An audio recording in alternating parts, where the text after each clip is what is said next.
Hello and welcome to another tutorial on Audacity. Now, if you remember the last time, we had created our alphabet.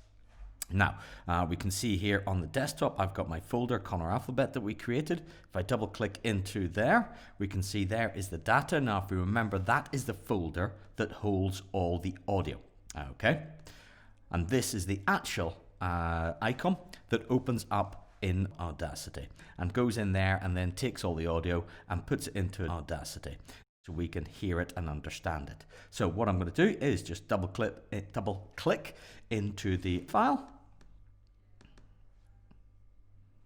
So that's us opened up in Audacity, and we can see here, if I click and press play,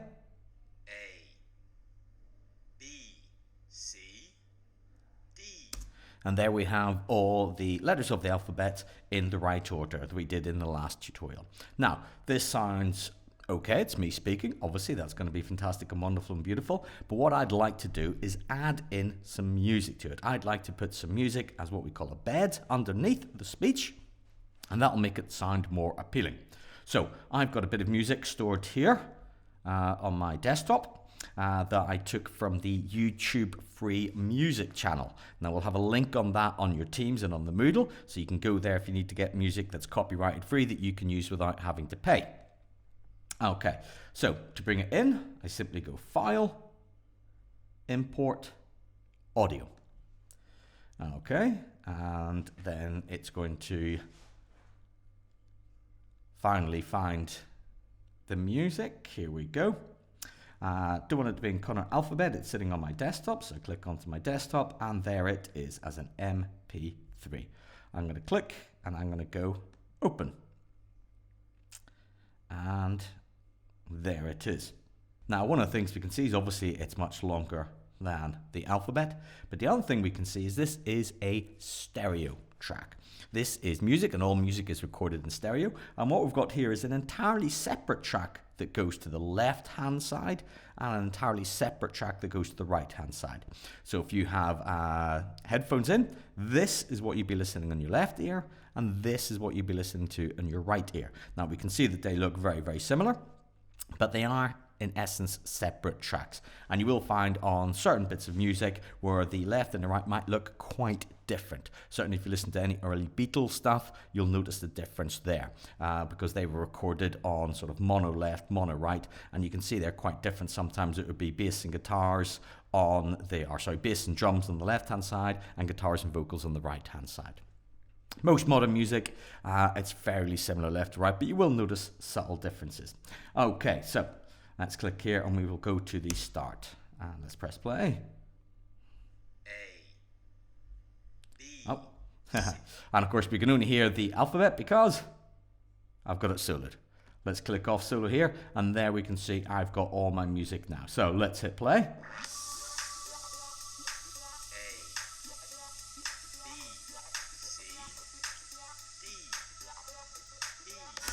So we can hear one distinct problem. The fact is the music is far, far too loud and it overrides my voice. And that's a terrible thing, to override my voice.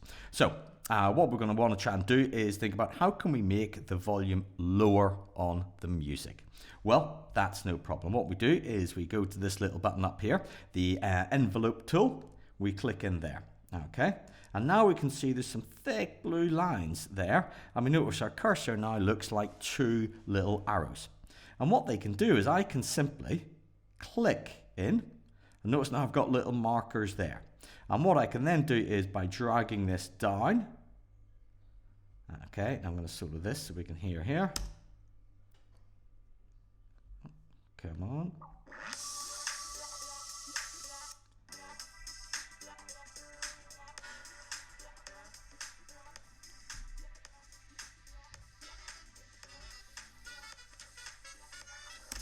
We can hear the volume go down. I can even bring it, let's do it like this.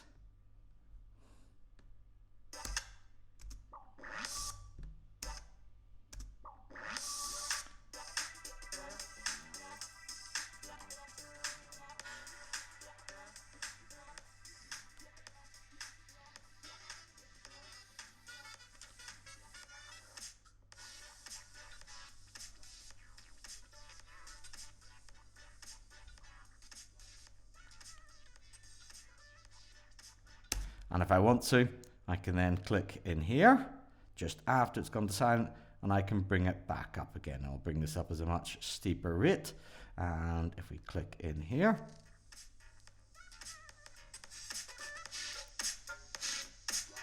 we've got the music going back up full. So let me just undo all of that.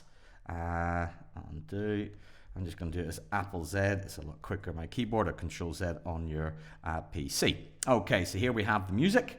Now, we've got the music beginning and ending.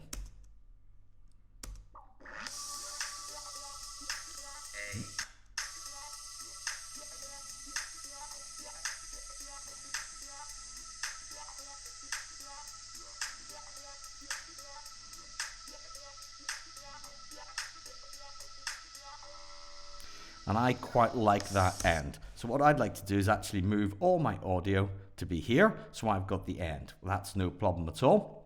Now what I'm going to do is just zoom in a little bit to grab all of this. And what I'm going to do is, my indicator tool, click and highlight all my audio. Then I'm going to zoom out. And remember, click on the zoom tool, and if we hit Shift, you can see it turn to the minus. Now I'm going to zoom out. And now what I can do by using my time shift tool is I can click in here, and I'll just grab it, and I can now move my audio all the way along. And what I'll have, I think, is I'll have it positioned just about here, I think. Let's see, 15 seconds, maybe a bit too long, but we'll see how we go. Let's have a listen and hear how this would sound.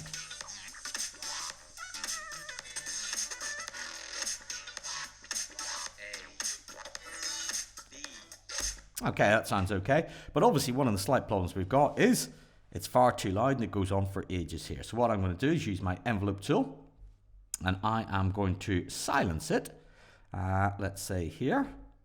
Oh, let's do it the other way around. Apple Z to undo.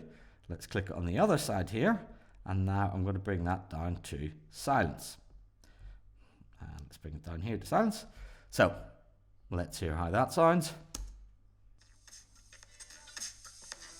Fades up.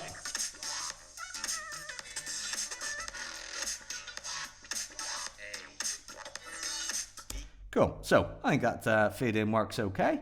Now I'm going to zoom in just a little bit here because I want to get right at the start. And there's my first letter. And what I'm going to do is I'm going to let the music fade up. But as soon as it starts to hit my speech, I'm going to fade that down. Like this. Now let's just check and hear how that sounds. A, B, C, D. That's cool. I've now got my speech coming in, but I can hear it because the music is lower.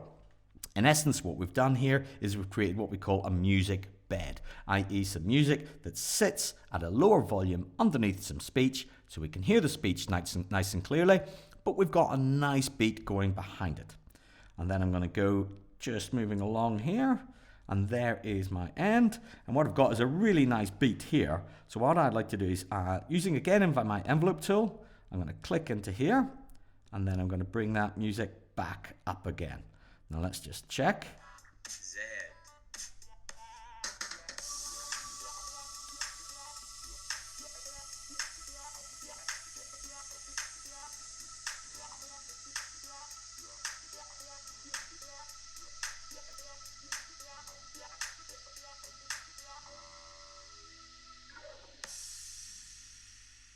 And there we have a nice end to our piece.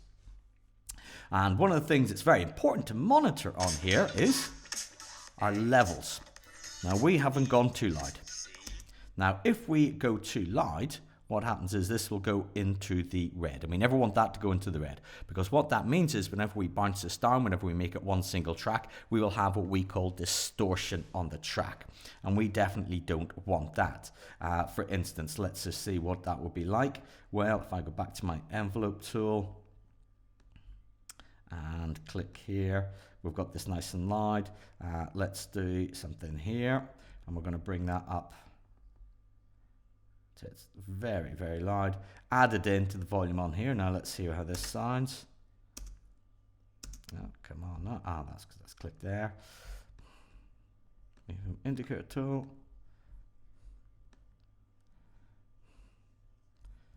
Let's move ourselves along. And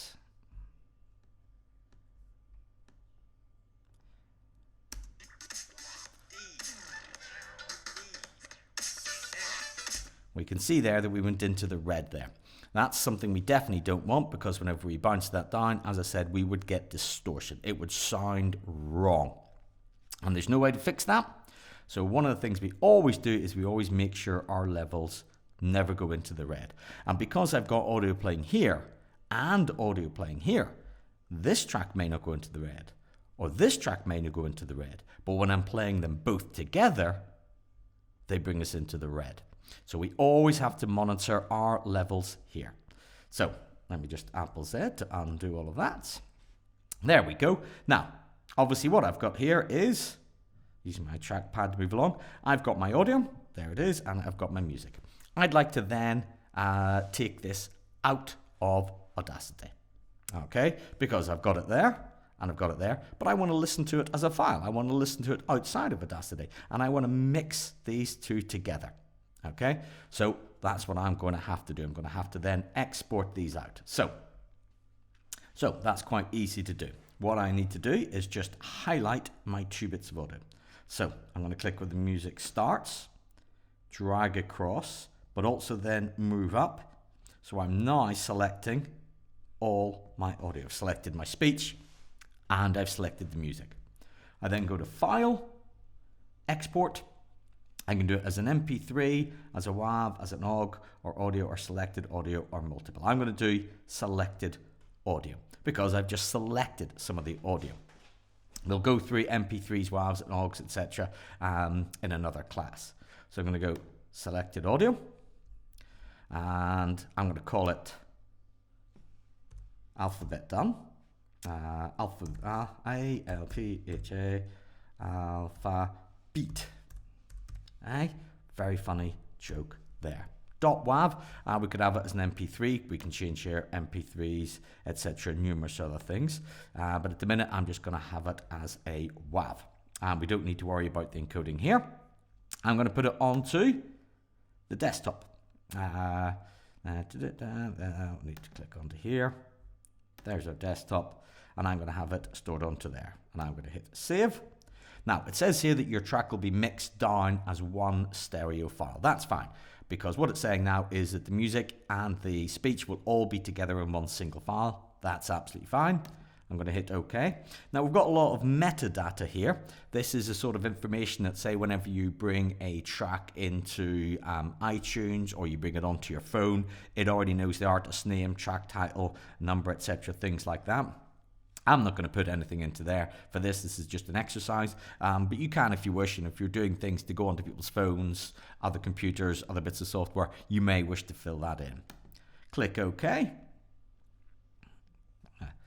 And there is my alphabet all done.